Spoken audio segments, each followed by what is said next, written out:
So let's go ahead and call the meeting to order for Tuesday, April 1st, 2025. Select Board member Joe Clark will be participating remotely, and all other members of the Select Board are present for this meeting at Town Hall, room 215-216 in person.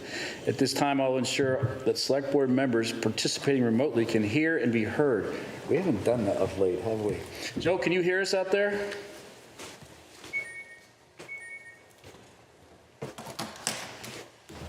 Joe Clark, can you hear us? You might be just coming on.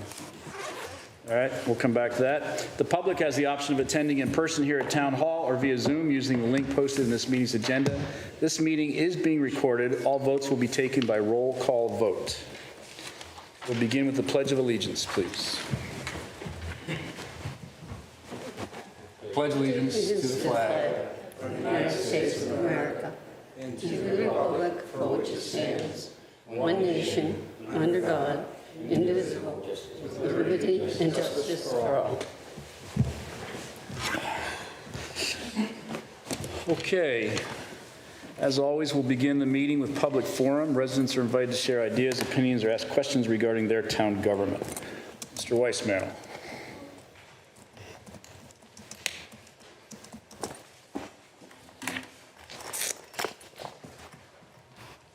I just assumed you were going to address the board, so. Yeah.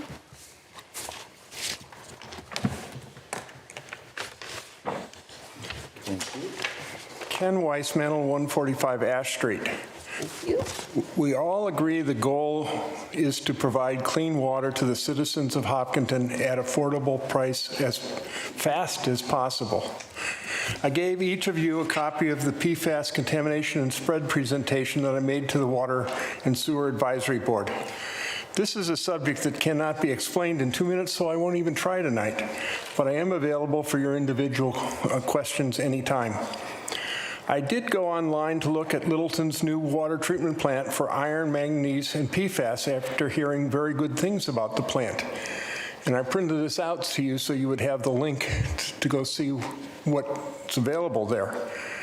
It appears to me there's a major disconnect between the Littleton's recently built treatment plant and other water supply improvements that they did for $20.25 million, and it is rated at 1.8 million gallons a day. And our estimate for the treatment of our wells is at 46.2 million. If we get realistic on the ask and continue our Ashland water buy, a plant of this size or even smaller might be very close to what is needed for Hopkinton treatment and meet Hopkinton's long-term needs without an interbasin transfer. I have not studied the assumptions and the peer engineering estimates, but I think this needs a peer review. I hope nobody has put their thumb on the scale. We are making big decisions on the belief that the MWRA connection is the least expensive capital expense. Is that for sure? We don't know the lifestyle cost of any of the alternatives. Littleton's consultants, Ty and Bond, might be a good fit for the peer review. Littleton recently got an interbasin transfer, so Ty and Bond knows that regulatory process too. And they were under budget by $4 million on this new Littleton treatment plant project. Ty and Bond also has experience in building treatment plants. Parr is more of a distribution piping type guy. So maybe the numbers are a little different. Littleton is a very well-run public water supplier. Hopkinton might learn something from them. Thank you. Thank you. Anyone else for public forum? Okay, seeing none, we'll move ahead to the consent agenda, item number 3. The Select Board will consider the following consent agenda. Minutes from the March 18th, 2025 meeting. Accept a gift of $100 from James and Doris Murphy to the Fire Department. The Marathon Fund Committee applications, there's several of them here. I'll hit them real quick. $20,515 requested by the Hopkinton Center for the Arts. We're buying a floor to have dance and fitness classes at the HCA. $3,790 for restrooms at $1,190 and inflatables at $2,600. Requested by the Friends of Hopkinton to pay for the portable restrooms and inflatables for Family Day on September 13th, 2025. $1,500 requested by the Hopkins Police Association to pay for the cost of trout to stock a pond for the annual fishing derby, which will be held on May 11th, 2025. And $1,200 requested by the Class of 2025 Parade Committee to pay for the cost of a police detail to direct traffic during the car parade on June 7th, 2025. Item D is a farmer's market alcohol license. Lamalo, I hope I got that right, Lamalo Wine Cellars in Ashland, Mass. to sell wine at the Hopkinton Farmers Market on Sundays, June 1st, 2025 from October to October 5th, 2025. And then finally, a temporary signs on the town property request. The Select Board will consider a request from the Hopkinton Lions Club to place temporary signs within the East Main Street, Cedar Street, West Main Street, Wood Street, South Street, and Hayden Road rights-of-way between April 17th and then be removed. Then they'd go up April 17th and be removed by May 17th, 2025. Does anybody want to break any of those items out? I'd like to make a comment. Everybody good? So we won't break anything out. So does anybody want to make a motion? Then we'll get into a couple of questions because I do have a couple myself. Chair, I move to approve the consent agenda. Okay? Second. We have a motion and a second. Questions on the motion, please? No, all I wanted to say was that this money that we're appropriating from the Marathon Committee comes from the marathon every year. And they also give 6 scholarships. And it's a difficult thing for the Marathon Committee to do, to look at all of these that are submitted to them and decide what is worthy of giving this money to, and putting this money on. It's a little like CPC in a different way, but I think this is just, it's fantastic to see them doing this, and it allows us to do a lot more things in town with the budget constraints that we have, and I'm very grateful to them for their hard work. Thank you. Any other comments on the Marathon Fund Committee? I have a question. Joe's online. I'm sorry, go ahead. Joe is online too. Joe's there, okay. Hi, Joe. On the Marathon Fund Committee, as part of the consent agenda, Elaine, can we get a balance, let's assuming all this passes this evening, can we get a balance of what's left in that fund for, FY25, I guess it would be? Sure. Because we get it replenished here coming up soon, I think, right? Yep. $20,000 for the HCA, I'm not judging it, I think it's a great idea, but that was a big number. I don't Yep. think I've seen numbers like that in the past. It's usually this 1, 2, 3 grand for type things. So I'm just curious what the fund's budget is, or what the balance is in the fund after tonight. Okay? And then on to the temporary signs on town property. I have no problem putting the signs up. I think it's a great event that they're going to advertise. I'm a little concerned about the April 17th date. Yeah. We generally like to have the town clutter-free and, the view shed being as best we can for the world to kind of take a look at us. So I would encourage us to maybe limit that to April 22nd, and they can leave them up there till May 22nd. I don't know when the event is itself. Does anyone know when that is? It's 20, you would ask me. We didn't have it. 21, I think, isn't it? It's the first. I'm sorry? It's the day before they get removed. The day before, so it's well into May. So a few days in April probably wouldn't kill their attendance or visibility or anything. No. So with that, somebody made a motion to approve the consent agenda. Would you consider amending the motion to include an April 22nd Right. update? Sure, I would accept the amendment. Okay, and I think there was a second over there. You Second. good with that? Yes. Okay, so we're going to approve the consent agenda in full with that one amendment for the temporary signs to go April 22nd to May 17th. Okay? All right. Any further questions? All's in favor? Well, I'm sorry. We have to do a roll call with Mr. Clark being absent, so we'll check with him first. Mr. Clark, your vote, please. Joe Clark, yes. Amy Robish, yes. Mary Jo Lafreniere, yes. Shahidul Manan, yes. Brian Herr, yes. Okay, so the consent agenda passes unanimously. Joe, you can hear us okay out there? Yep, no problem. Can you hear me okay? Yep. You sound like you're in the heavens. Okay, the Hopkinton Garden Club presentation is next on our agenda, item number 4. We have a couple of representatives here from the Hopkinton Garden Club that will introduce themselves to the town and explain some of the things that are going on. Elaine, I don't know if you want to comment on this agenda item before they get rolling? So representatives of the Garden Club are here to talk about all that they do in town to make the town look nicer and in the sense of plants and greenery and so forth, and also what they're doing in the downtown area, what they've done in the past, and what they'd like to do in the future. Great, thank you. Please. Want to start?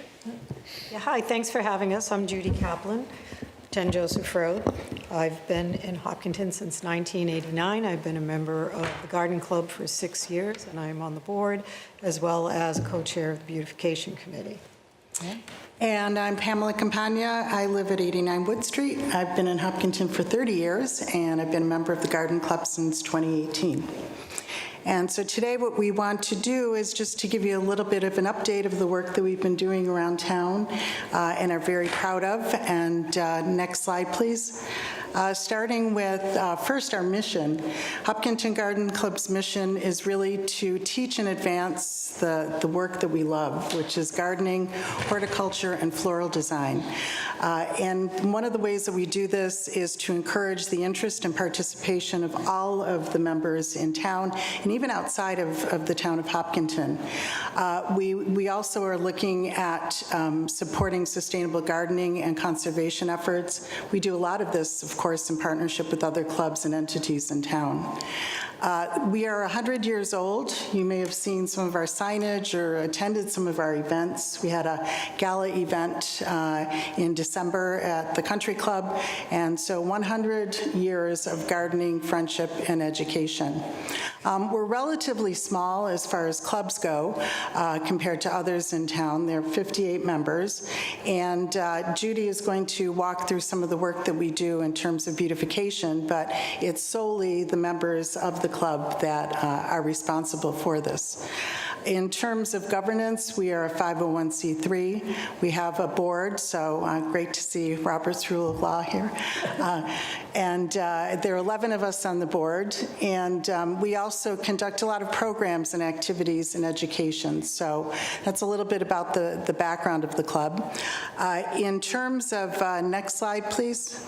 In terms of funding, we are self-funded. We have 3 major sources of funding. Business sponsorships. We'll talk a bit about how that's generated, primarily among sponsorship of the planters and the like in town. We have fundraisers, so our plant sale, mark the date. It's the day before Mother's Day, typically every year on the Common. That's our biggest fundraiser of the year. And then we have been fortunate to get a marathon runner a couple of years in a row. And again, our runner raises money on our behalf, and that's a second source of funding. We also have membership dues that goes towards financing the work that we do, as well as donations and a grant from the MCC, the Cultural Council, and that helps to fund some of our programs. So that is the background in terms of where we get our funding from. And then next slide. We're very fortunate to have great partnership with the town. And again, as I said, we're made up exclusively of volunteers, and without the support of Parks and Rec and DPW, we would not be able to do the work that we do and support beautification efforts. Parks and Rec, they support the plantings on the Common. They also do partial funding for the Claflin Fountain. Judy will talk about that. And then in terms of watering and mulching, of course, especially if we have a dry season, they help us to maintain all of the watering of the plants throughout the summer. And our intention is to continue the long-lasting partnership with these town entities and look at ways for leveraging all of our fixed resources as we continue to grow in the town. So I'd like to turn it over to Judy. She is one of the chairs of beautification, and she'll tell you a bit about what we've been doing. Okay, next slide, please. So in the spring, we're about to go next week and pick up pansies. lots and lots of pansies to plant in planters all around the town, as well as gardens and in the fountain. Summer, we do it all again with flowering annuals, something that ensures a continuous bloom all year. And that's what the garden club itself does. But in addition, we install another 589 annuals, 587 annuals into the fountain every year, spring and summer. And by summer, our summer plants actually go all the way into the fall. We do purchase our plants wholesale, and we get reimbursed by Parks and Rec just for the fountain. The rest, we self-fund using our sponsorships and other fundraising sources.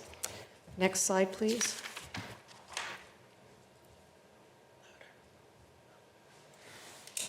I broke it in the areas that we cover into 3 categories. The first category here is the fountain, which has become a real focal point for our town. If you're ever at the Common, you will always see someone hanging around the fountain, looking at it, taking pictures. Garden Club purchases the plants wholesale, transports them from the wholesalers back to a farm where they are cared for until we can install them. When we schedule our plantings in a conscious way, conscious of other events in the town. The spring pansy planting is always done just prior to the marathon. We do not remove those pansies until after the high school graduation. Waiting until after the graduation to install the smaller summer plants that haven't grown yet allows the families to have a beautiful spot to take pictures with very large, beautiful pansies. The pansies would not last through the summer. That's why we remove them and then install summer plants. Pansies are just about the only thing that we can install before the marathon without a risk of it completely being killed by unplanned frost. Last year, the DPW did us a great service. They installed a water spigot at the fountain. Now the gardeners no longer need to bring 200 feet of hose with them every day to water the fountain. And although we water, weed, and prune, watering is our most critical function. During dry spells, all of our plants across all the locations in town are being checked regularly by Garden Club members to make sure that they have adequate water to survive. At the end of the season, we remove and compost all of our materials and prepare the gardens for the next season. Next slide, please. We have 14 self-watering planters. What does that mean? Because you hear that we're still watering them. Well, in the bottom of our planters, which are shown here in this photo, there is a reservoir which the DPW fills once a week. Depending on how dry or hot it is, the plants may survive the week on that water, which is wicked up into the special soil that the planters hold. On top of that, our gardeners are checking the pots to make sure that that is indeed happening, that none of the planters have been missed in the filling, and that they are not running out of fluid, which then our planters usually bring in milk jugs full of water and refill the reservoir. In the past, these planters were situated down along Main Street. You may remember seeing them flanking all of the benches that went down Main Street. We moved them off of Main Street when the construction started, and this year, once again, we're going to place them on the Common where they've been for the past 2 years. Again, DPW helps us, and with those and all the other planters around town, which are not necessarily self-watering. We have 3 at the library. We have the Hopkinton Cup, which is currently located in front of the police station, and the Granite Trough on the Common. Materials for planting everything in this category, again, are covered by the Hopkinton Garden Club. Next slide, please. Next, we have our in-ground sites. We have 4 of them, which are pictured here. The first is Mr. Brown's Garden, the Doughboy Memorial, the Welcome Sign, and the Hayden Grove Traffic Island. I don't know if you're aware, but the Hopkinton Garden Club, the Women's Club, this 26.2 Foundation, Lewis Architects, and Diane Bullock contributed that sign and garden to the town. All the gardens above are planted with both native and non-native perennials. And then those are the plants that return every year. Sometimes people get them confused. We then add the annuals, which will bloom all summer long to these gardens. The DPW is also watering these sites once a week. So pretty much once a week, they go through the town on our circuit. They splash everything or fill the pots, and from there on in, we take care of the other 6 days of the week. Next slide, please. Our dedicated volunteers spend approximately 950 hours beginning the day we place our orders at the wholesaler until we are done decorating for the winter, because part of beautification is also what we do at the gazebo with the winter greens. We love what we do, and we look forward to continuing our close working relationship with the town for years to come. Individuals that might be interested in joining the club can do so at hopkintongardenclub.org. Click on the membership link there and apply. And while there, check out all the other things we have to offer, because beautifying the town is only one of the many things we do. I appreciate you having us here tonight, and we're open for questions. Great, thank you very much. I know you guys love what you do. The town loves what you do, too. It's just amazing what you guys do. And I want to get into a couple little things about maybe how we can help more, if at all possible. Questions, comments, Mrs. Ritterbush? I don't have any questions, but I do want to express my appreciation. I love taking pictures of the town with all the planters and flowers out. It looks gorgeous. And I have one of those self-watering planters at my house, too, a smaller one, for my little Meyer lemon tree, and it does the trick. It doesn't dry out. Great. Yeah, so I really appreciate all your work, and I look forward to when you can bring those planters back to Main Street, so hopefully, maybe next year. Better be. Yeah. Okay, all set? Yep. Mr. Frenier? Well, one of the things I find is most exciting every year is to find out what's going to happen in those big jardiniers planters that you have, because they are fantastic, and they just grow, and they're beautiful, and it's like, I like have this little game. I want to go around and see all of them. I know where they're being planted, and the plant sale is always good, although I don't have a green thumb, so, but We can help you with that if you want to join. And we have houseplants. I may call you, I may need it. But I just thank you that the common looks great, the fountain looks great. You do wonderful, wonderful work. Thank you very much. I would echo the same. Thank you for all the wonderful work you do, keeping our town so beautiful, green, and colorful. It's great work, and I know it's not easy to do. It's a lot of work behind the scene that we may not always see, but we see the outcome, enjoy it, and so there's thousands of residents and guests and all that make our town, keeping our town beautiful. So thank you, and keep up the good work. Any way we can help, let us know. Thank you. I think you mentioned it a couple of times that both the Parks and Rec and the DPW help an awful lot with what you folks do and keep the watering going and to get you access to the common and so forth. So I want to thank the DPW and the Parks and Rec for supporting the beautification as well. It is obviously time well invested by those teams to make Hopkinton such a great place. But I also want to get into a little bit of the business side of it. And this is nothing about a reflection against what you guys do. I'm trying to help you, so I'll ask Elaine a couple of questions that she's probably not ready for. We didn't talk about it. Money. They run a nice operation in town, from what I can see, for about 10 grand, give or take. Okay, maybe, I don't know all the numbers for the planters and so on, but let's say it's 10 grand. But $5,000 of public money would do nothing to our budget, and I think further enhance the beautification of Hopkinton.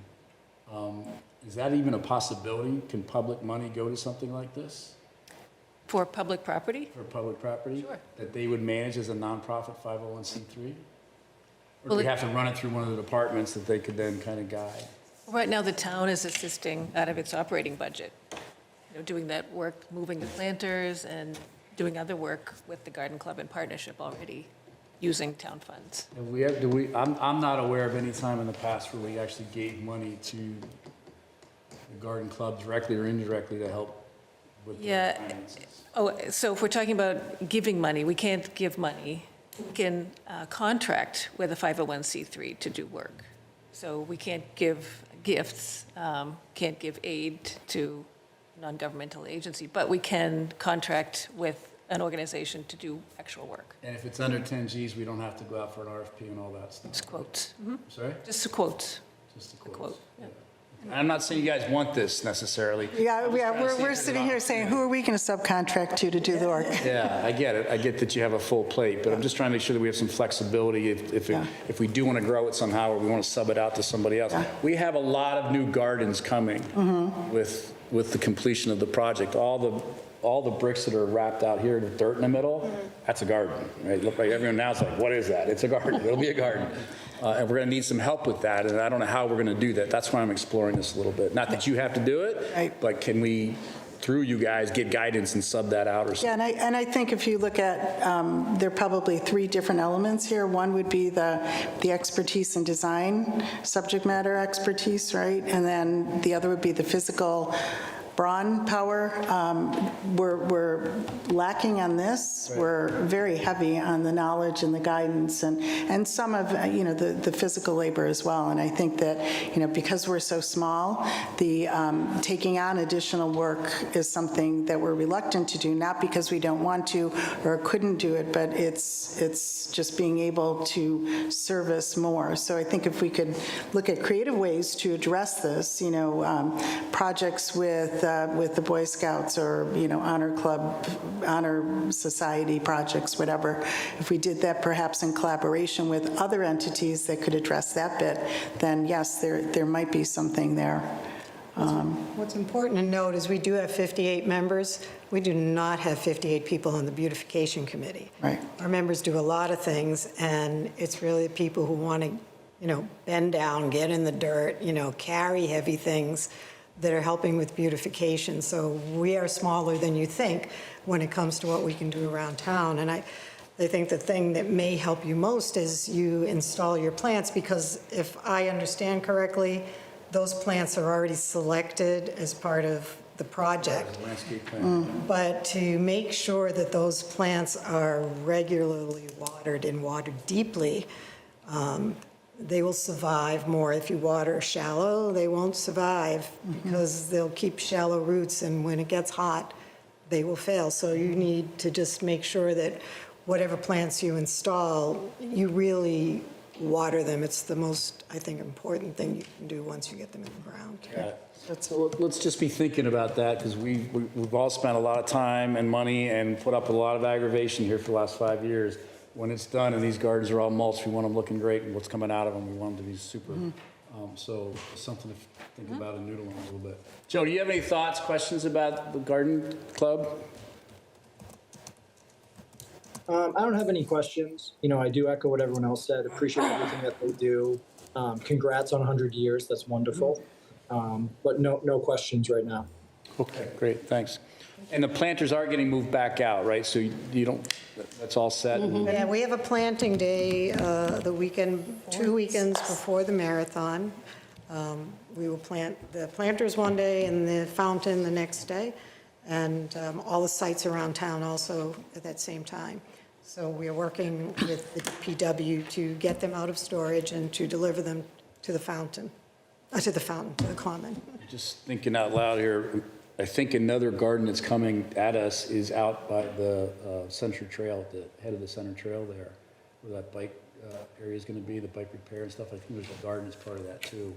So another, that's as you're coming into town, right off 495. We want that to be as best we can too. So maybe their guidance and the contractor would be a way to go.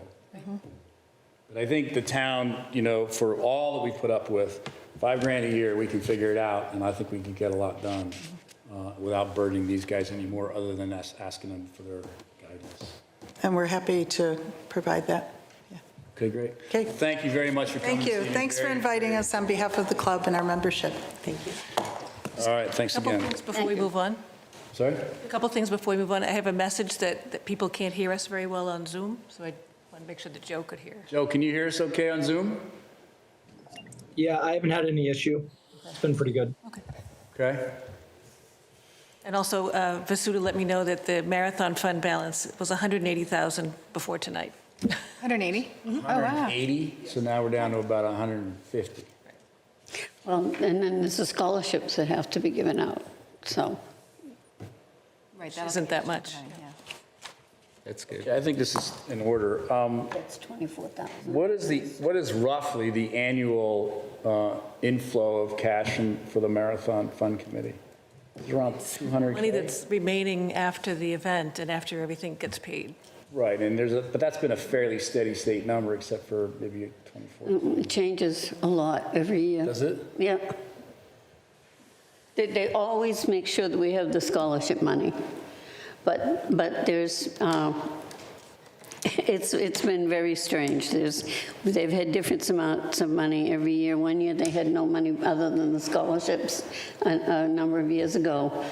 Where it went, they don't know. But it's Well, let's So not then say they where it have went, to- they don't know, because that's a governmental body. Well- We don't want to start something that's not factual. So they No, do I mean, know that- where that it was- is, but we no. didn't have much that year, right? no, they weren't giving it to them. Because the expenses in town were different that year. Yes, I guess that's it. I don't that's what I know, wanna- but yeah. they don't know, what happened. So, and that was the first year, but for a lot of years, it's been around, well, the scholarships are 6,000 a year, so there's always 6 of those, so that's right off the top. And then this is a big number. I mean, I thought that was a big number. A couple of times, they've done a few things for big numbers when they have it and when they don't. And there was a lot, as you can see, there are a lot of people requesting money this year, too. $150,000 Yep. is a large chunk of money sitting in the account. So we want to figure out how we can, enhance, kids' activities in town and other stuff and encourage that to get out, Well, right? Yep. It's not here to collect interest, it's here to help the town. Okay? yeah, well, every year they have done something big. They do Little League, Babe Ruth, they've done hockey stuff for the hockey. They've really helped a lot of things that are kind of have a difficult time raising money that aren't part of the budget. Yeah, and I'm not Yeah. saying that the Marathon Fund Committee doesn't do a great job, they do. But I'm just encouraging you, and don't be afraid to spend the money on the youth of Hopkinton and on activities for our youth, to enhance their lives and their They experience. spent it on. Okay, let's move ahead. Item number 5 on the agenda is the board and committee appointments. The select board will consider making the following appointments to town boards and committees. To the Cultural Council, 2 vacancies, 1 applicant, Joseph Hall, for a term expiring April 1st, 2028. For the Historical Commission, 1 vacancy, 1 applicant, Ann Mattina, for a term expiring June 30th, 2026. For the Hopkinton Historic Commission, 3 vacancies, applicants, Mary Kay Gronemeyer, a resident of the district, term expiring June 30th, 2027. Multiple nominees of the Board of Realtors to fill 1 vacancy, Deepak Vermani, Norman Robinson, John Fitzgerald, Bonnie DeCoro, and Janine Coburn, for a term expiring June 30th, 2027. The Personnel Committee, 1 vacancy, 1 applicant, Purvi Avlani, for a term expiring June 30th, 2026. Veteran Celebration Committee, 3 vacancies, 1 applicant, Margaret Rajkovich, for a term expiring June 30th, 2027. And the Youth Commission, 2 vacancies, 1 middle school and 1 high school. The applicant is Harini Jeraman, for a high school representative, term expending June 30th, 2027. So we have several things here. Some have more applicants than positions, and some do not. We have 2 motions here, one for all the uncontested Yeah. spots, and then we could talk about the Rutgers Historic District. Yeah, I think we should do it that way. You want to go ahead and do a motion for the first? And some of them are here tonight, so I wanted to thank everybody who came tonight, too. But I move to appoint Joseph Hall to the Cultural Council to a term expiring April 1st, 2028. Ann Mattina to the Historical Commission for a term expiring June 30th, 2026. Purvi Alvani to the Personnel Committee to a term expiring June 30th, 2026. Margaret Rajkovich to the Veteran Celebration Committee for a term expiring June 30th, 2027. Harani Jaraman as high school representative to the Youth Commission to a term expiring June 30th, 2027. And Mary Kay Granemeyer to the Historic District Commission as the resident of the district seat, expiring June 30th, 2027. Second. I just want to add, we've been without a resident of the district member for a long time since Beth Kelly resigned from that position, so we're very happy to have one. Okay, so we have a motion and a second on the table. Are any of the individuals in that motion here this evening? Joe Hall. Hi, Joe. And I'm sorry, ma'am? Margaret, thank you for coming this evening. Good to see you guys. Okay. And on Zoom, we have Mary Kay Granemeyer and Mary Matina. Kay's on Zoom? Yep, and Matina on Zoom. Okay. Thank you both for attending on Zoom tonight as well. All right, we have a motion on the table in a second. Any discussion on the motion? No, thank you for No. stepping forward. All great candidates. Looking forward to having you. Okay, roll call vote, please. Amy Rodabush, yes? Mary Jo LaFreniere, yes. Shahidul Manan, yes. Mr. Clark? Joe Clark, yes. Brian Hurry, yes. That motion is unanimous and so carries. Thank you all for coming this evening. Congratulations. We appreciate you volunteering on behalf of the town. Okay, with that, Mrs. Ritterbusch. Okay, so I believe there's 4 applicants for the Realtor spot, so I don't, if some of them are here. Do we have one of the individuals here? Your name, please, sir? Okay. Who were the other ones?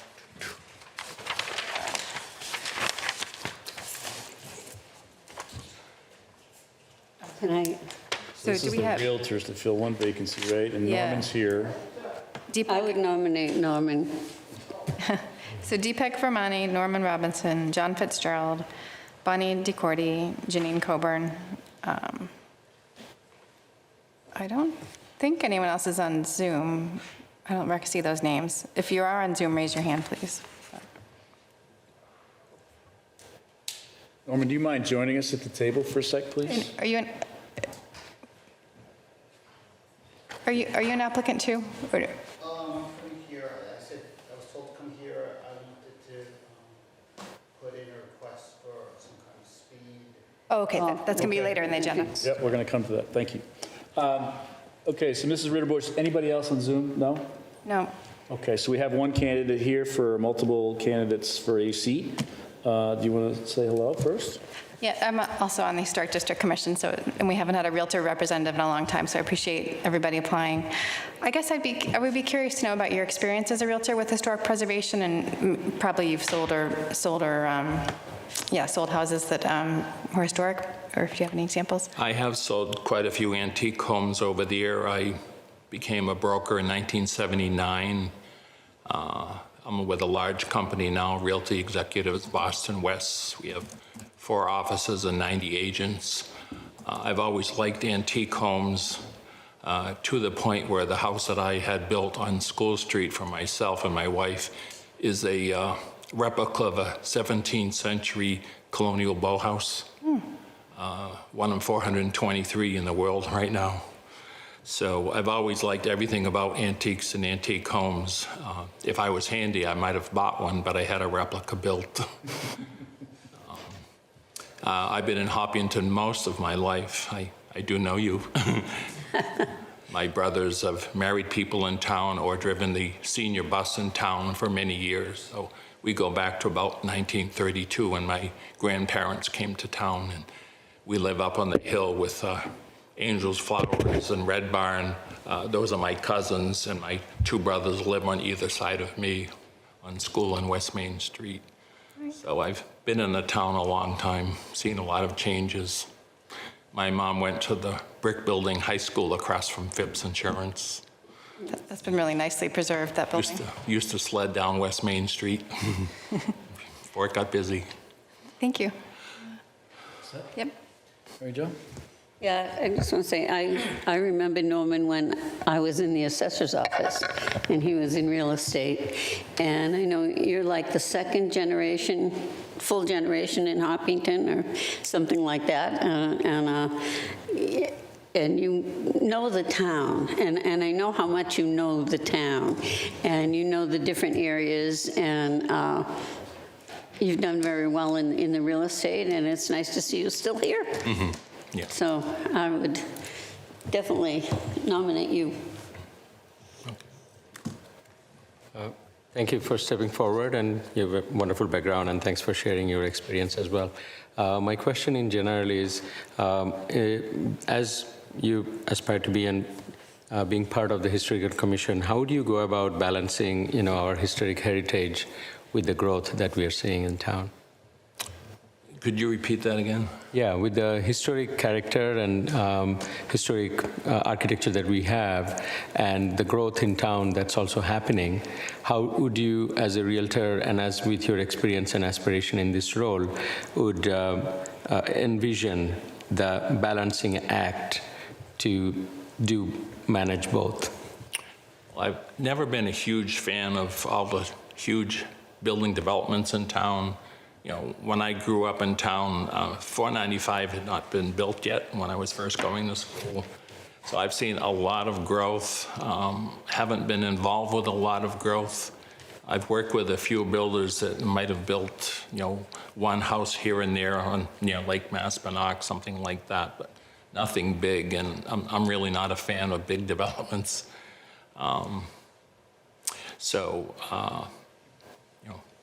And I'm 71, so I've seen a lot in town.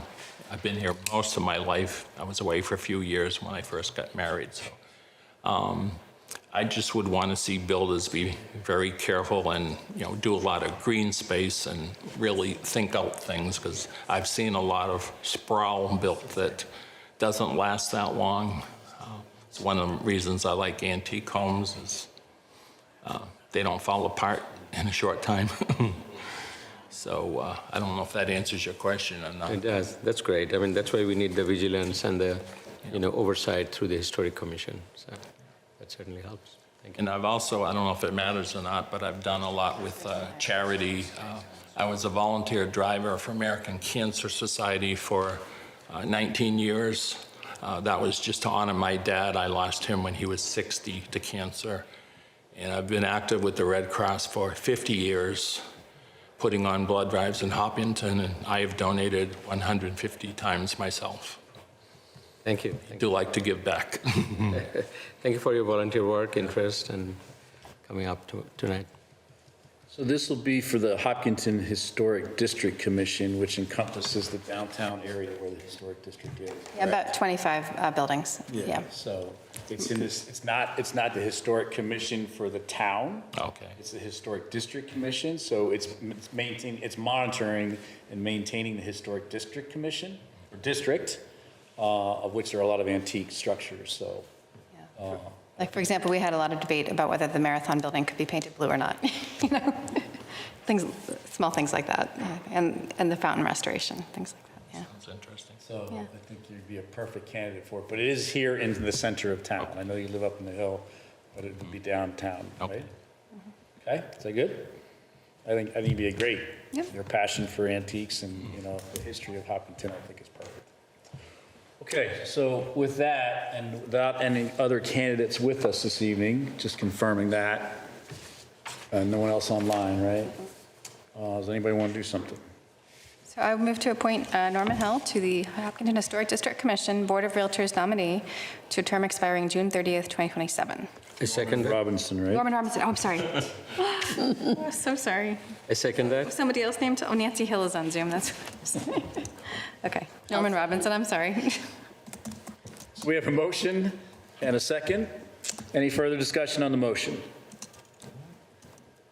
Joe Clark, how do you vote, please? Joe Clark, yes.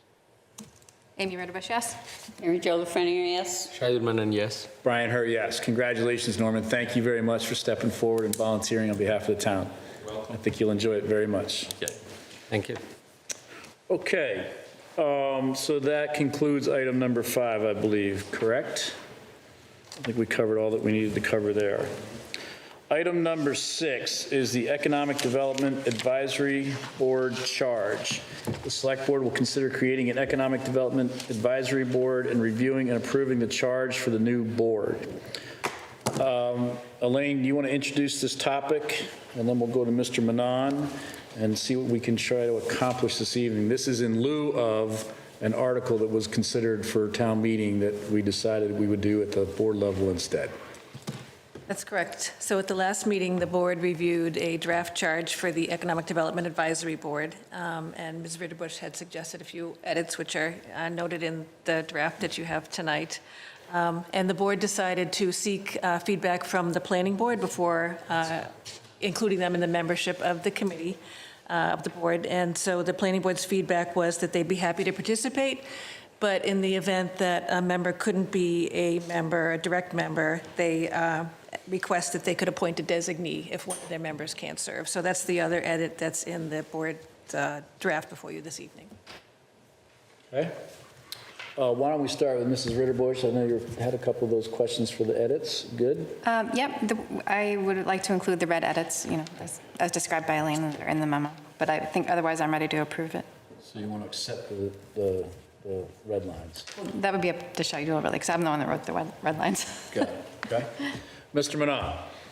No, I think we are good with what we have, and it has morphed a little bit, which is great to see, and I would love to see this move forward.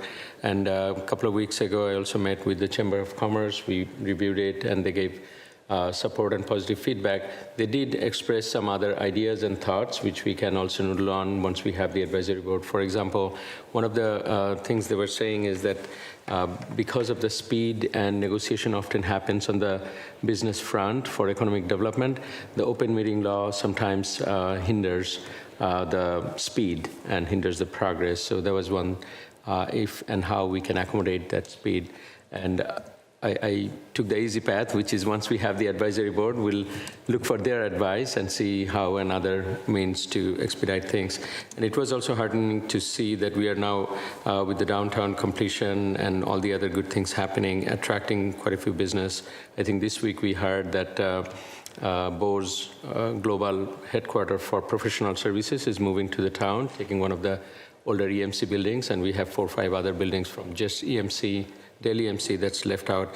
So I think this is a great time. This will certainly help us focus and build strategy and build a path forward for additional revenue and build more vibrancy in our town with small business to large business. So I'm excited to see this. I think this is a great starting point. I would also mention that out of the 3 warrants we had, 2 we retired. So this is the one for the advisory board. For the office, I think we can keep discussing, and based on the advisory board's recommendations, we can start to formulate the office, which would also need to wait until we accumulate enough funding from the excise tax and have the excise tax also passed in the town meeting for the proper allocation. And then the 3rd warrant, which is still on the town warrant, we are going to vote on the excise tax money to be allocated for economic development purpose. So it's all coming together. This is the kind of foundational beginning. So excited to see this going forward. Great. Ms. Lafreniere.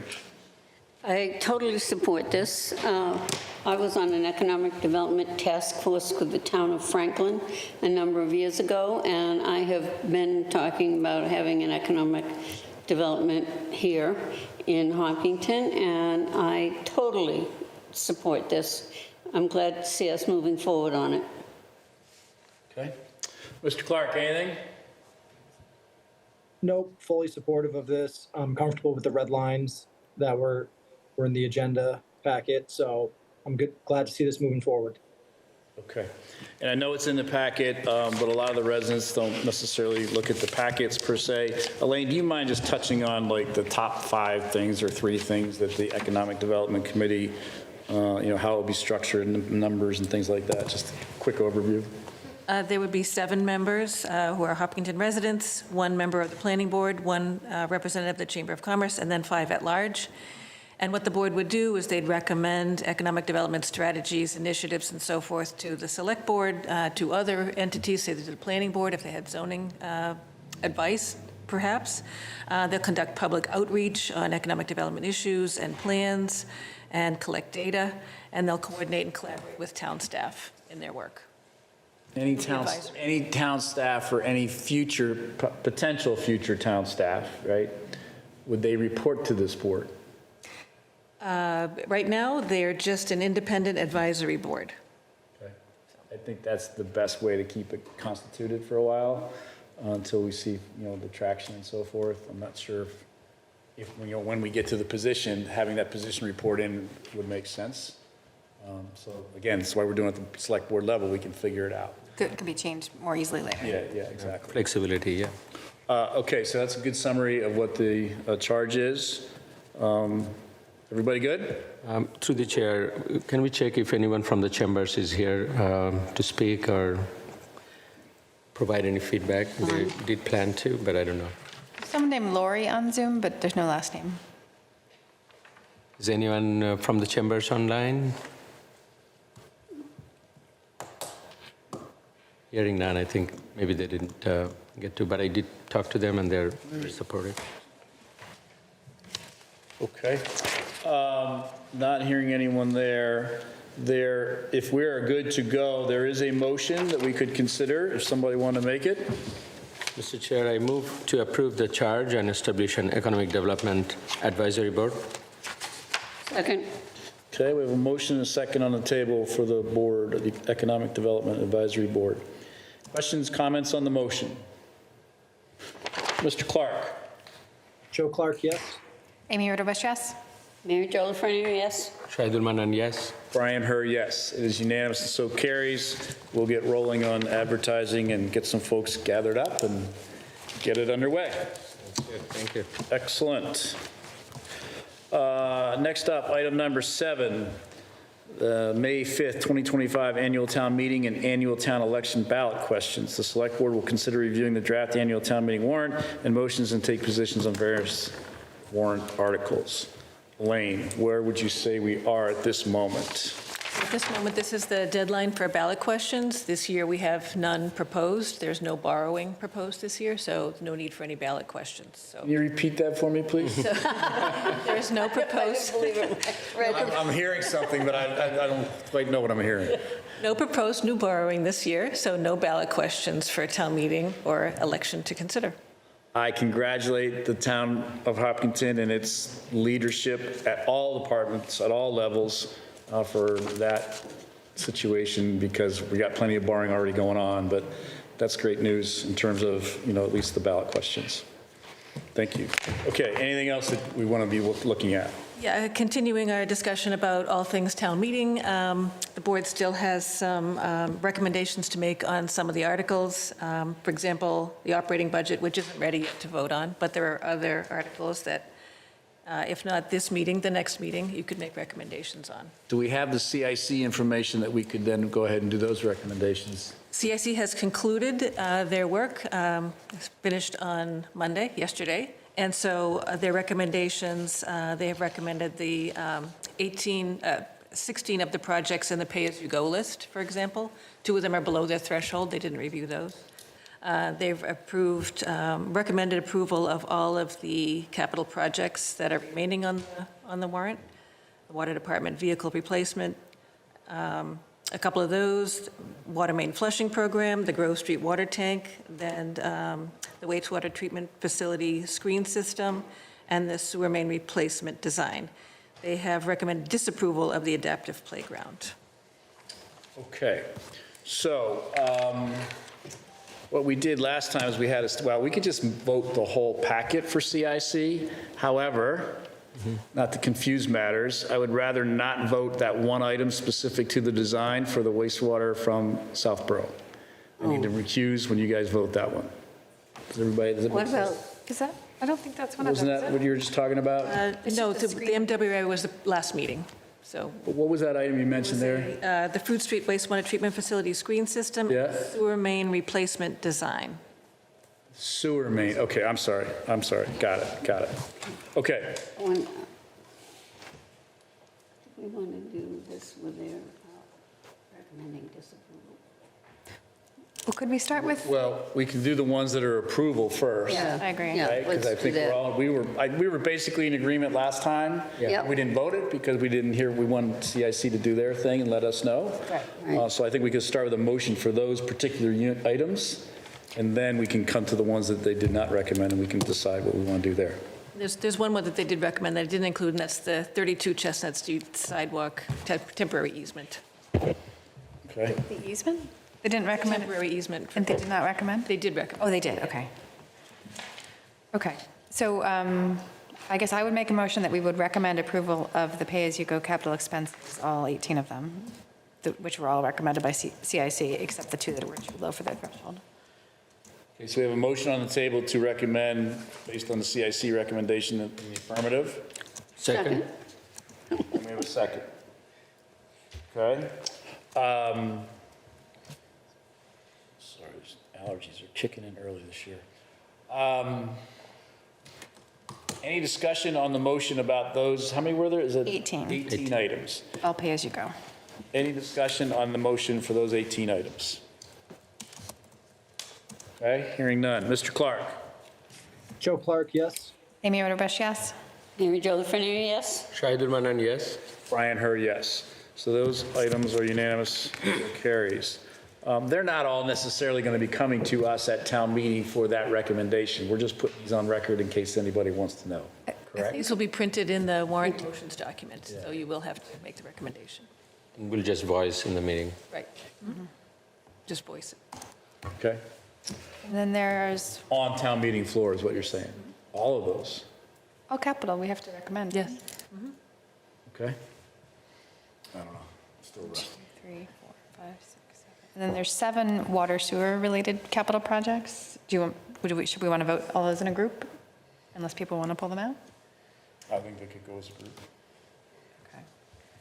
I guess so I would move to recommend the approval of the water and sewer capital projects, which are Water Department Vehicle Replacement, W3, Water Vehicle Replacement, W1, Townwide Water Main Flushing Program, Grove Street Water Tank Design, Water Department Vehicle Replacement, W9, Fruit Street Wastewater Treatment Facility Screen System Replacement, and Sewer Main Replacement Design. A second? Okay, we have a motion and a second on those water and sewer items. Any discussion on the motion? Hearing none. Mr. Clark? Joe Clark, yes. Amy Roderbush, yes? Mary Jo Lefreniere, yes? Shahidul Manan, yes? Brian Herr, yes. Those are unanimous and so carry. Those recommendations. And then, Then we have the adaptive playground. That should probably be taken on, I would. yeah. And then we have community preservation too. So the adaptive playground, where did they land? Capital improvements, recommend disapproval.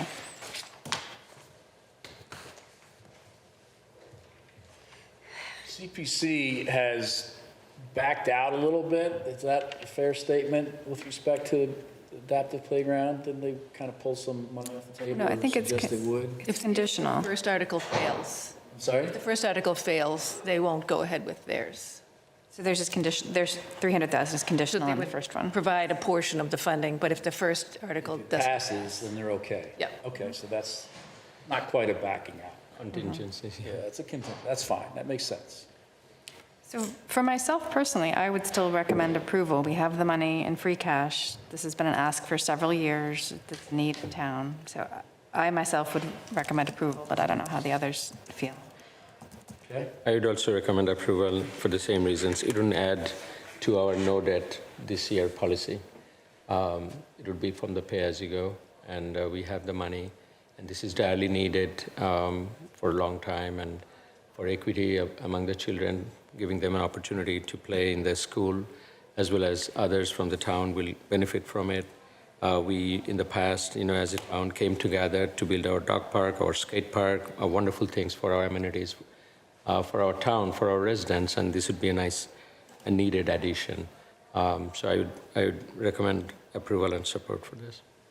Ms. Lefreniere, thoughts on this? Yeah, I don't really know how I feel about this. I've had so many people call and talk to me about doing it elsewhere in town, that they want a whole town playground that's open all the time for everybody at the old school.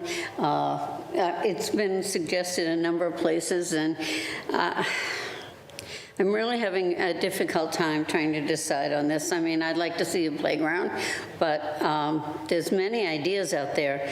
I kind of want to see what they say at town meeting. Okay, that's a reasonable position. Mr. Clark? I think this is something the town needs to, figure out how to get done. So I'm supportive of this at this time. Okay. To the chair, one point of information I just wanted to interject is yesterday the ESBC met for the Charleswood School, and they're also considering, adding adaptive play instruments to one of the playgrounds in the Charleswood. So that kind of goes with the consistency. People growing up from there will have another set of, playground or amenities to play with. As they advance. As they advance. So it kind of is a consistent strategy, and that's how, school being mostly 90% plus students and having their most of the time in the school is a place for everyone to utilize it at the highest level. Now, others obviously would have access in many ways, and that's one thing they can continue to discuss, what's the best way to ensure the non-schooling students to have access or provide access weekends or evenings, or even during week time. I proposed if there is a special pass provision that can be instituted. I don't know, I'm not a school safety expert, but those are options as a town we can explore. Okay. Elaine, I know you can't speak on behalf of Kyla directly, but I'm sure you've had conversations with her around this particular article, the money, where it would come from, and, the financially responsible thing to do. Do you have any idea what Kyla would suggest about this article? No, but it is coming from free cash. And so obviously, if the money isn't spent on this, it would go back to free cash and could be spent on something else, or this could come back next year. So as has been said, there is the money available this year. Okay. So that's Kyla's position. What is yours? I'm not stating Kyla's position, I'm just saying. You didn't state, I got it. Now, what is your position as the town manager? Same position. If it's a facility that the town feels strongly about and feels it needs, and it has the money, then you're not borrowing for it, that's the positive thing. Okay.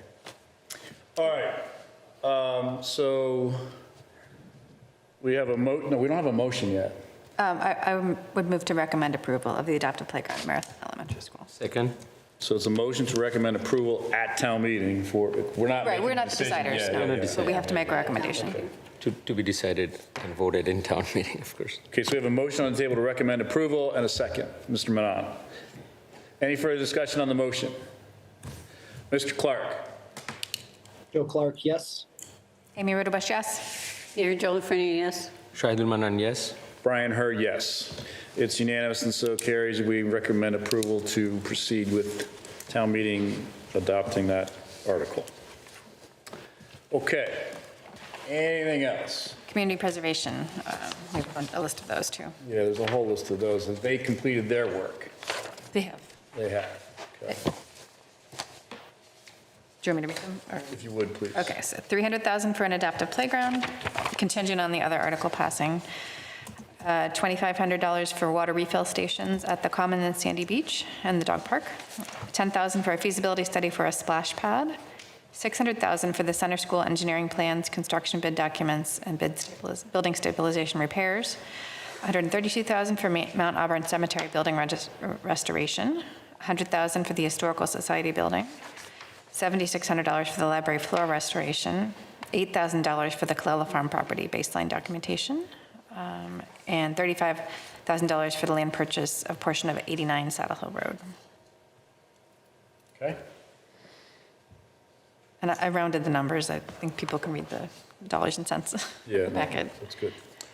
All right, so those are the items in front of us. Anybody want to make a motion?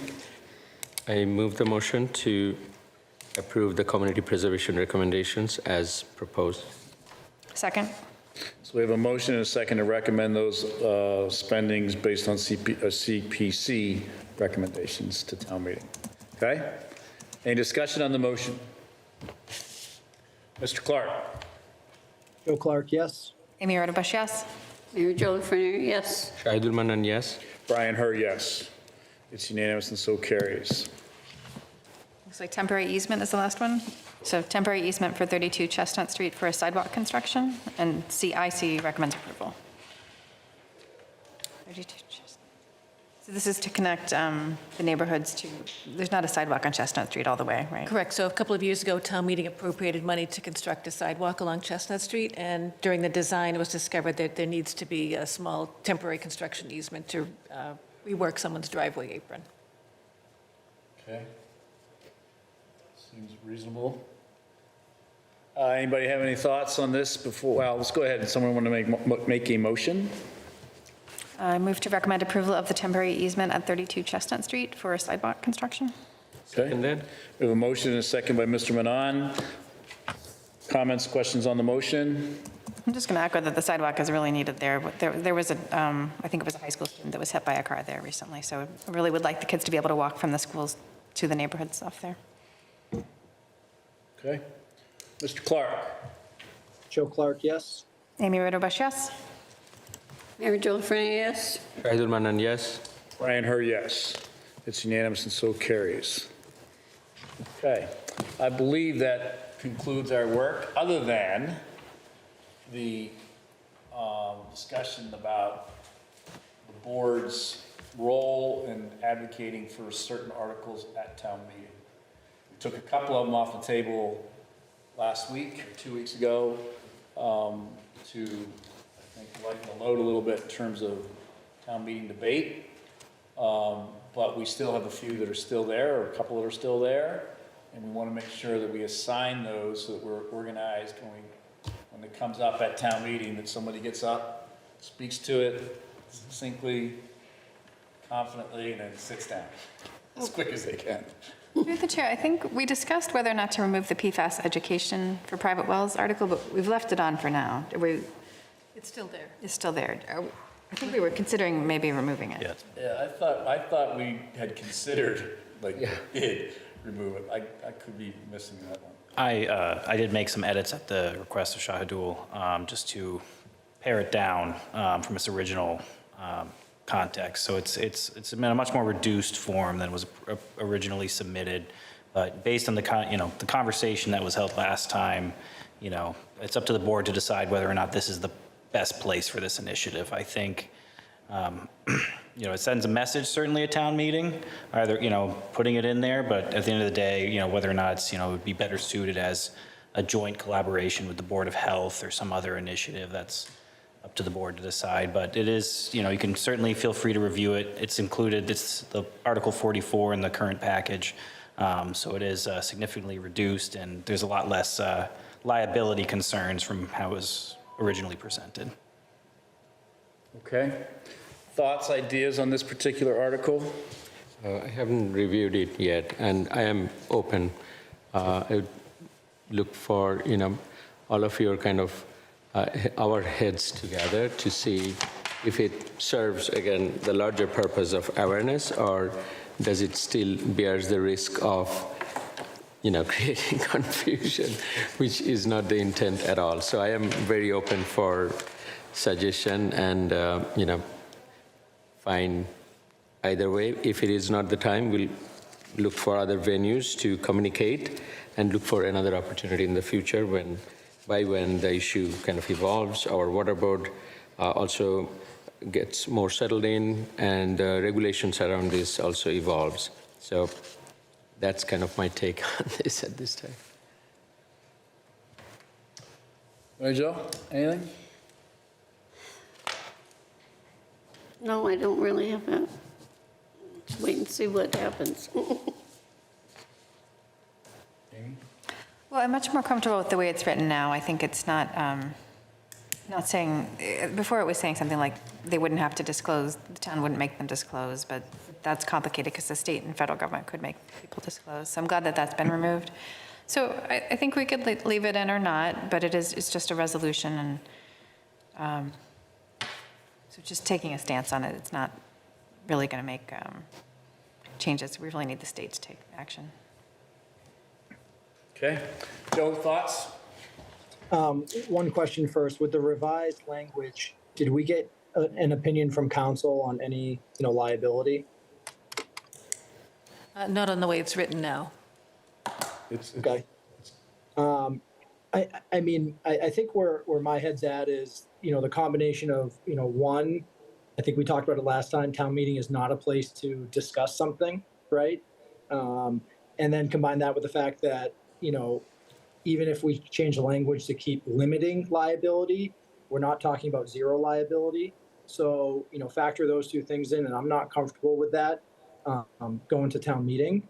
I think it's a great idea, and I think we threw around the idea of doing something that we did last summer where we had Sean come out to the senior center, did a session on PFAS.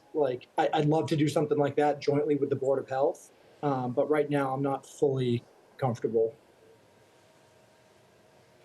Yeah, I'm looking and reading it, it takes a minute to read it now, and it's not turning you into a pretzel. It's very clear, and I think it's much tighter than previously, so thank you. That said, I think it's still just a smaller can of worms now. It was a big can of worms, now I think it's a small can of worms, but it's still a can of worms. That's kind of how I'm feeling about it. This is a big issue, and obviously there's other things we're working on in town that will address this too, that we need to continue to push forward on. But I just don't think town meeting is the forum for this. That's my view. So we can take a vote this evening whether we recommend or not, or take it off the warrant or not, or we can take a vote to leave it on the warrant. It's your call, folks. Well, it's on the warrant unless we remove it, so. Right, so maybe we start with that. I would just be curious to hear from Shahidul if you feel, because someone's going to have to present it if it has to be presented at town meeting. So are you comfortable leaving it on and you would do the presentation, or? I am comfortable, but I'm also respectful of what I'm hearing. And again, I think if we all feel, and sounds like we are, that this may be a little premature given, the other evolving things on this, and maybe we need to first focus on more education, more of the forums that we had in the past, and that way build out the consensus, build out awareness. So when it goes there, it's not a surprise. Right now, it can become, just to understand the issue may take hours. And we have the advisory board now who will also be an evangelist on this very important matter, and it's pretty deep. So I would take time and remove it for now. So we think remove it for now? Yeah. I'm trying to remember the last resolution that went before town meeting. Well, we added a welcoming statement to the charter one year. That was a resolution, I think. Net zero resolution. Net zero resolution. Okay. Yeah, I appreciate where you're coming from, Mr. Manon, and I would encourage, that's what I would vote, is to just take this one out for now. But I do really like the think that's what summer. Joe was thinking as well, but I don't want to speak for him. And I do really like the idea of doing an event like we did last year about the PFAS in general. Yeah, that was very interesting. I didn't know, when Sean spoke and gave us all that information, I didn't know half of that, not all of it. Yeah, I would move to remove it from the warrant. And Amy, to your point, last year's session, we should prioritize that. Try and do it before school breaks and people start going on summer vacations, because that had pretty good turnout. So I think we can easily do that again. Sounds good. Thank you, Lance, for all the work. Thank you all for considering it on several meetings. We all are, kind of appreciating the importance of this. So to be continued. Yeah, thanks. In a different form. Okay, the chair will entertain a motion to strike Article 40. What's the motion, Elaine, for that? To withdraw it from the warrant. Draw it from the warrant. Mr. Chair, I move the motion to withdraw Article 44, PFAS education for private well owners. Second. Motion and a second. Any further discussion on the motion? Hearing none. Mr. Clark. Joe Clark, yes. Amy Rodebush, yes? Mary Jo Fernie, yes. Shahidul Manan, yes. Brian Herr, yes. It's unanimous, and so carries. We'll take that one off the docket. Okay? And is this the last chance to remove articles? Right, we'll be signing the warrant soon. They have another week. Another week. The planning board is considering removing one at their meeting on Monday next week. That was my question. And one of the two citizens petitions has already been removed by the petitioner? Okay. So Elaine, then, how many articles does that leave where the select board is the sponsor on the warrant itself? 3. 3. Articles 1, 2, and 14. I'm looking at 14. 1 and 2 I seem to have lost in my stack of papers here. One is, The Acceptance of reports. Acceptance of reports, we don't need to speak to that, okay? If we do, we're just going to annoy people. What's the second one? Two is supplemental appropriations and transfers. Oh, and perhaps the salary of elected officials? I thought we already approved this last time. Is it, didn't? You did, Oh, but okay. as far as who makes the Oh, how much made we're the responding. recommendation, Oh, yeah. It still goes to town meeting floor. Oh, sure. So we don't need to speak to that one, though, do we? Article 2? I think we just have to say recommend approval, right? I don't know that there'll be a motion. They're going to speak to the home rule petition. Or Supplemental, yeah, that's 14. So Article 2, we're not sure if there's a motion yet, supplemental appropriations or transfers, Meaning we may not have anything? of anything. If we do, it's an administrative matter. Yes. So I think the town manager could just say, this is an administrative matter, and we could just recommend approval. Or it could go on the consent agenda. Okay? That's right, consent agenda is a town meeting. It's a good thing. Okay? Article 14 is your home rule petition for the economic development special revenue account. Okay, so we have that, and that one, I think, deserves We'll need some explanation, an yeah. explanation at the microphone, representative of the select board. Okay? Is anybody interested in doing that? I'd be happy to. Yeah. Mr. Manon is interested in doing that. Anybody else interested in doing that at town meeting? Hearing none? Okay, so Mr. Manon, if you can be the voice of the board for that, please, that'd be great. Anything else, Elaine, in terms of sort of responsibilities at town meeting? Can I add to that one, because I've already received some community questions on it. I have forgotten now, so this fund will collect the money. How does the money then get spent out of this fund? Does it have to go back to town meeting the following year? No, it would be appropriated at town meeting. This year? No, the following. So it's just going to, for the first whole year, it'll just sit in the fund then, Yes. until we have a few. Let me just look at, It's not an enterprise fund, though, No. is it? no. Oh, that's the home rule petition allowing it to sit there for specific purposes, for economic development purposes.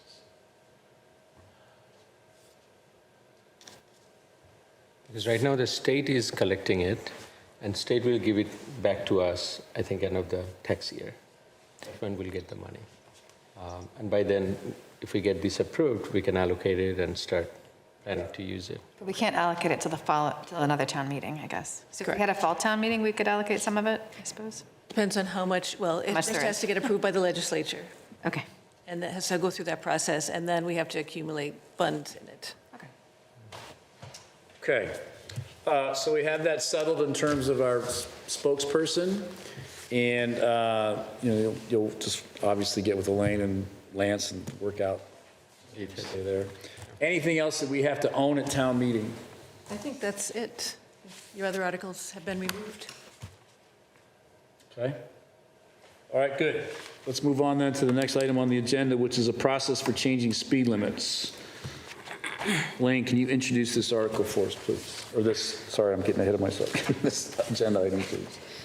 So the board had asked the question about the process for speed limits being changed, and those are questions we also get in the office a lot from residents about speed limits and so forth. So we put together a description of that process that the town needs to go through in order to change speed limits. And it's a process that's basically controlled by Mass DOT.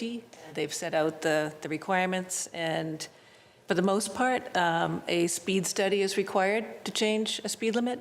And typically, they look at all kinds of characteristics with regard to the roadway, but a lot of the outcomes are generally the 85th percentile of the speeds that are recorded during that study. So that's how the speed limit is set.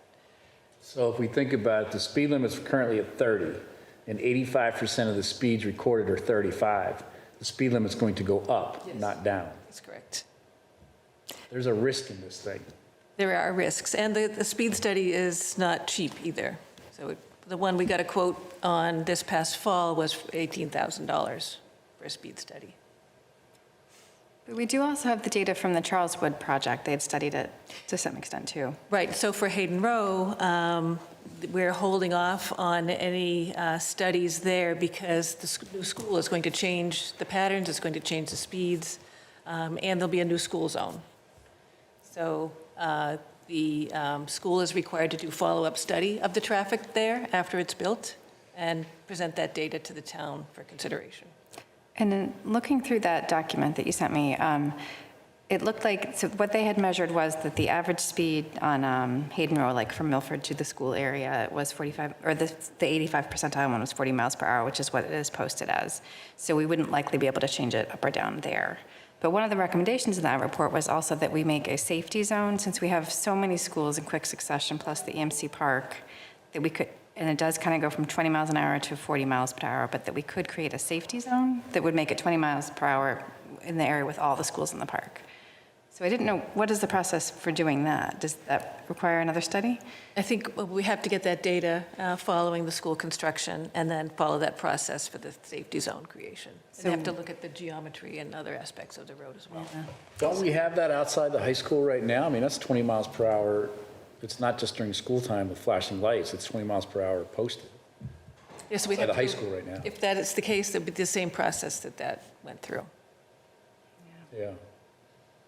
Just looking back to 2017, we had a request about that, and we said it would be looked at before when we built the Marathon School, and now that's been there a few years. I think it was opened in 2018. So, I mean, if we could do it sooner, I think that would be better to do the safety zone piece. But there would be a fee to do that too, to study it again. We would have to look at it after the school is built for Charles View. But not for Charles View. Right now it would be from Marathon to the middle school, I guess, right? Yeah, I think we've looked at that stretch a number of times. So far, the recommendations haven't been there to make the changes yet. Even though in the Charles View report, it mentions it. Right, so the planning board decision did require some follow-up. Some follow-up, okay. Okay, you good? Yep. Ms. Frenier, your thoughts on this particular item? I think this is a little bit of a tough one. You know, when the kids are going in and out of school and during school hours, but then again, at 9 or 10 o'clock at night, maybe it's not so necessary. I like the flashing board that says, this is the speed limit now. And that sort of thing, that you can see it slows you down, and it tells you how fast you are going, which is a good thing. But I like having one of those all along with their schools. Now we're going to have a school district. I think we should call it the school district. That's where all our schools are going to be, on Hayden Row. So, I don't know, just to me it makes sense to see how fast you're going and what the speed limit is in front of you, and both directions during the school hours. And Okay. Mr. Manon? Yeah, no, I think conceptually it sounds like a beneficial one. Did we get to take any expert advice from anyone, expert in traffic or in our road design, things of that sort? In regard to? Sorry? I'm sorry, in regard, what expert design or what aspect are you? No, I'm thinking the impact of this, is it going to be positive for the traffic and for the safety? Did we get an expert advice on this? Well, I'll just, For the school project did submit a traffic study that was reviewed by the planning board's engineering firm. For the school project and the intersection coming out on the Hayden Road necessarily, not particularly. corridor, yeah. I will say, I mean, speaking as a former town engineer and current, still registered professional engineer, I will say I do think it is important before we go making changes to a roadway that, you do take the time and investment to make those studies, because, it's, when you slow a speed limit like that, it can have unintended consequences on other levels of service within the roadway. So it is worth that investment, to make those changes, even though sometimes we may be within our right to make certain changes without certain research being done. And I would still advise that, we take time to study things before implementing things that would be in our right to do so. Like the safety zone, for instance, there is certain flexibility in that law, but, the MGL does state it shouldn't be used in place of school zones. Like school zone should be the primary. You can't, replace a school zone with, grades 1 through 8 with a safety zone. The safety zones are intended more for like a high density of like parks and medical facilities and other high-risk groups, and has to be a minimum length and distance and those type of things. So it's just something we don't want to implement haphazardly, that's all. Yeah, that's my thinking too. And so in a sense, if we want to move forward with this, we should be prepared to spend about 20K in addition. So as much as we can weigh in that, is it worth doing it? Or is there any substantial data or argument that would, ensure that it's well spent? That's what I'm looking for. And I hear both things, but that's why I'm not sure. I'm very data driven, so I don't see that particular, tangible data. I understand the arguments. So that's kind of where I am at. Okay. Mr. Clark, I know had to leave for a business function, so he's not with us any longer this evening. I'm trying to remember the year we went down this path, and I think it was 2009, 2010, somewhere in the distant past, the town did start looking into changing speed limits in town. The state had to get involved. It became very cumbersome very quickly, and we realized that what we were looking to get out of this was us make a decision to say it's 40, cut it to 35, done, is far from how this works. And there was risk involved then, and I think obviously there's still some risk involved today that it could go up wherever it is we want to look at it. So I think in particular for Hayden Row, that we should let the school thing play out and get some data out of that, right, to feed some information there. And then maybe we can revisit it. But I do recall this being, everyone thinking this was going to be easy, and it was anything but easy because the state and its regs kind of put the brakes on what a lot of people hoped would happen. I'm trying to remember now. I think even Hayden Row right out here, like coming this way it's 30 miles an hour and going that way it's like 25 miles an hour or vice versa. There's these funky little zones even right here. Well, that is what's confusing to people. But Right. on Grove Street, it's 30 miles per hour from the middle school to the downtown. And Right. there it is posted 30 miles. But I think that came from one of these things. Like that's what I'm worried about. Like it gets a little goofy if we're not careful. So I'm all for safe driving, and having raised 5 kids in town, I'm seen how the kids and their friends drive. So, and all of us, I guess, we need to be careful. But I do worry just about kicking the can down the road, because like you said, we've been talking about this since before Marathon was built, and we keep saying, we're going to look at it, we're going to make improvements, and it's just a long time to wait, because now it'll be 10 years since we last talked about it, I think in 2017. what do you think we should do? No, I accept defeat, but Yeah, for Hayden Row, I think we should wait for the school to be built. But the town did do an extensive study there, and that's how the Chestnut Street intersection came to be. So Right, that that's good. was an improvement that was made there, and the changes in front of the current schools as well. So, a study like that can have a good consequence, not just speed limit change. But I think we should wait for Hayden Row. There are other streets in town, though, that people do request speed limit changes. So at some point, we may want to think about budgeting money for a speed study for certain roads, but I don't know that we're there today. Are there any roads in town that we control the speed limit on? Well, they're all town roads, except for the interchange at 495. Everything else is a town road, so they're all local roads. They're all local roads, Yep. but they're all subject to this process. Correct.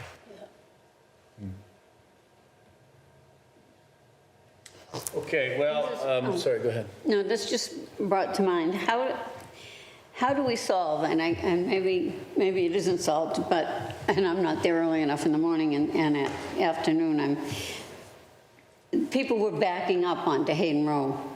Cars were backing up for pickup and drop off. Are they still? I know we have a police detail and other things, and tried to make room for them more on school property so more cars can get in. But I'm wondering, how did we do with that process?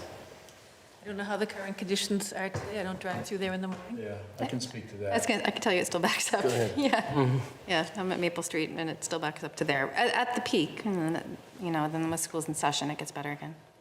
The road itself backs up to your Maple. house, my house, like it's Yeah. just at that time, but whatever it is now, 8:05 or 8:35, there's about an hour really where it's pretty busy. But right in front of the school, they're much better about not parking right there. Like they keep moving through that area where they used to back up. Where they used to park be, on the yeah. side of the road, on Yeah. Hayden Row there, across from the school itself. So that I think has improved with some of the stuff that they did. All right, so I think I'm not hearing an overwhelming energy to, or feeling an overwhelming energy to dive into this at this time. Maybe waiting on that school thing. I hear you on the waiting part, but we are spending a lot of money on that school, and there's going to be a change in how the flow is. So we should really give that its time, I think. Okay, so with that, we'll move on. Okay. Item number 9 is the town manager report. Elaine, please. So for the Main Street Corridor project, Comcast is working on their work to go underneath, to go underground. The existing utility poles located between the police station and Ash Street will be removed by Verizon when everything's off the top of them. Also regarding the new light poles have banner attachments on them. So we decided to try those out for the marathon and put banners on the poles from Hayden Row west, out to the police station. So the town will put some banners there for the marathon. And we are not able to hang one across the street this year because the poles have been cut down. So we'll try out the new pole banners there. Should we consider a bylaw change for next year about that? Because we do approve the banners over the street. It seems like with these new banners, we might want to have an approval process too. Yeah, I think so. I've talked with Dave Del Torre about setting up an administrative process, maybe on a first-come, first-served basis for those. The reason why the banners come to the select board is because they hang over the public way.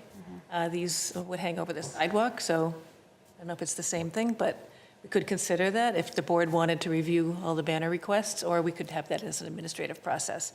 But we thought there should be something, if it becomes popular, to make sure that we can People have will that be vying for organized different some way. dates for the banners. Yeah. Okay.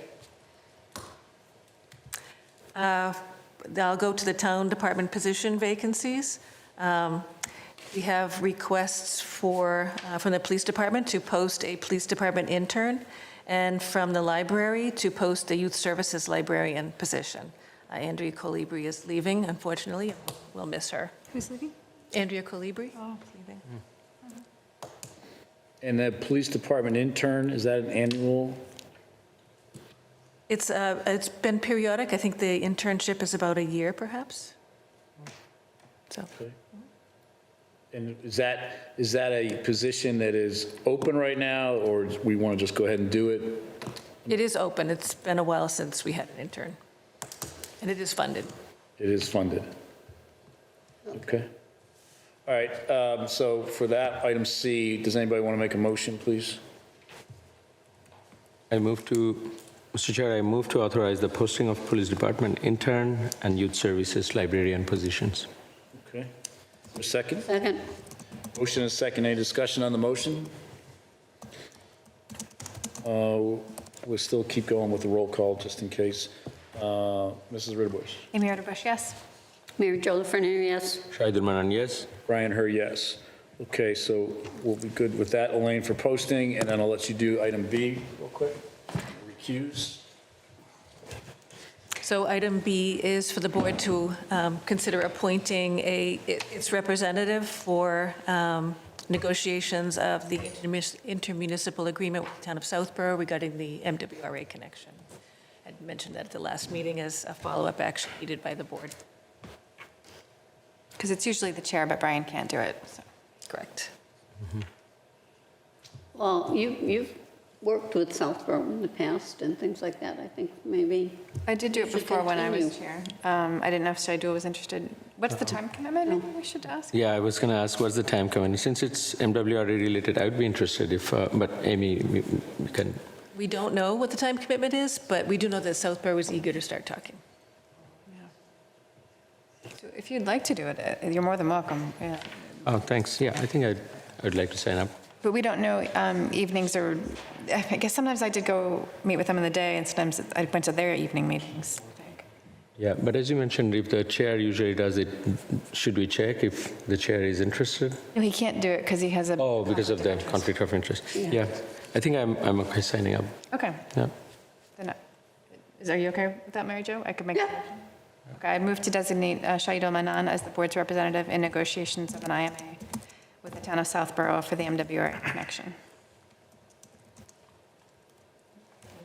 You want a second? Second. I've been seconding all night. Do you want to do a Roll call. We have a roll call vote. Amy Roderbush, yes?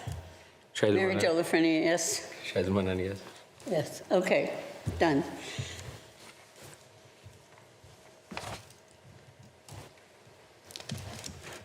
Okay, next item up is item number 10, liaison reports, board invites. Mr. Manon, anything? No, the quick update is ESBC is moving along well. They're going to open up for the open bid for the general contractor. And as I mentioned, they have voted and considered the adaptive playground, instruments and others. And overall, the work is going well. And nothing further. All right, Ms. Lafreniere? Yes, I went to my last MWRTA meeting on Monday. Their next meeting isn't going to be till June.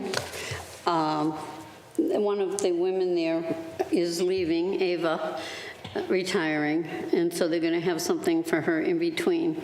But so between now and June, this board has to decide on a new member for the MWRTA. I thought maybe you would like to do it because you did it before. I have done it before. So, and then the marathon is just taking off. It's where it's supposed to be, and it looks like it's going to be another great race this year. So that's what I've got right now. Mrs. Ritterbusch? Yeah, it's really getting busy in April now that it's spring. So the Lake Maspinock cleanup is coming up April 5th. What else? We got invited to the Nipmuc Land Acknowledgement Ceremony at the HCA April 12th. We've all got invited to the Boston Marathon Wreath Ceremony by the Alpha Omega Society on April 17th. And the 100-yard dash at the Common on Saturday before the marathon is coming up on the 19th. And then the EHOP Know Your Vote is coming up April 30th. And they'd like a member of the select board to attend. I understand Mr. Hurt is busy. Yeah, I can't attend that evening, so Mr. Manon, you're going to be there in another capacity. So we would need somebody to represent us if Yeah. you want to. I don't know if you can, because you're kind of. I usually run together, right? I run the technical slides and Yeah, things, so yeah. it would be better for someone else. So maybe, so maybe Mr. Clark, I'll reach out to Okay. Joe about that. Is that on the 12th? The ninth, that's April 30th. 30th, yeah. There's still some time. I'll check with Joe on that. Okay, and Shaido's busy too? Well, he's going to be there. Well- As a candidate, he'll be. Oh, no, it's not the candidates night, it's the town meeting, know your vote about town meeting. Oh, I see what you're saying. He might still be there. If needed, I can sign up, but if you want to check Do you with, want to do it? I wouldn't mind, but yeah, Wednesday, April 30th, right? Correct. till So 30. it's not, Not a candidate thing. That's not the candidacy. It's about the town meeting articles. It is. that is your decision, okay, if you want to do that. Just- I appreciate that. Yeah, I think I'd like to. Sure. So you do want to do it? Okay. Yeah. Yeah, I wasn't sure either. Thanks. Okay. Item number 11 on the agenda, future board agenda items. We tackled number 1 this evening, well, to some extent. We've got a little more work to do there, but we're getting there. The LNG,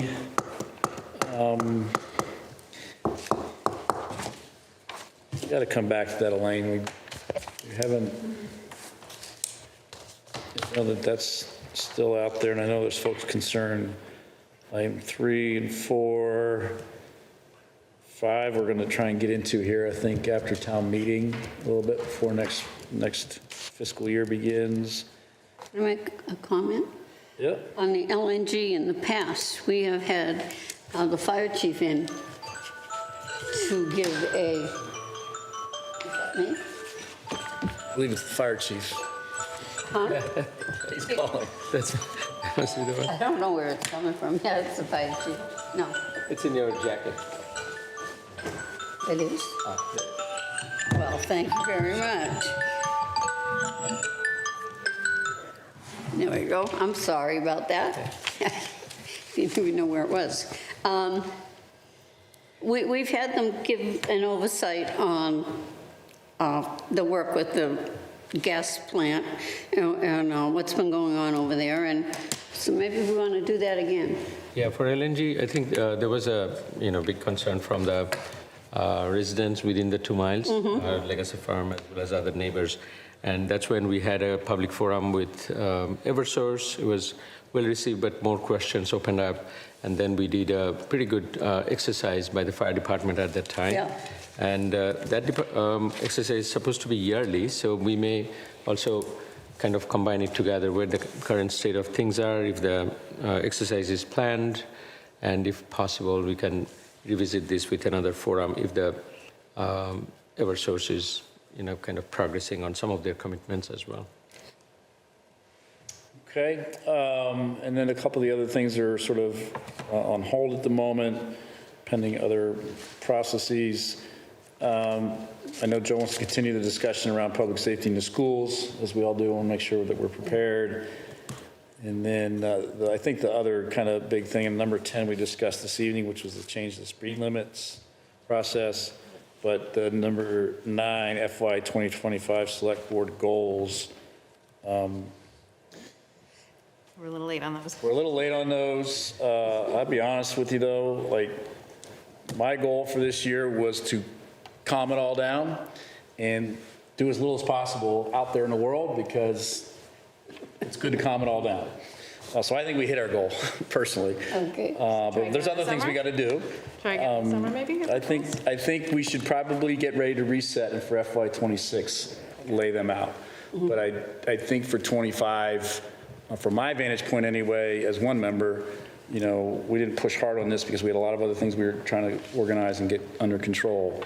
I think on behalf of the town, the goal was to settle it down, and I think that did happen. So, but I do think for '26, with a more consistent approach to local governing, we should lay out some specifics. And I think, Elaine, you could help us as you see it day to day, where you think the board needs to get some energy behind to focus and make some stuff happen.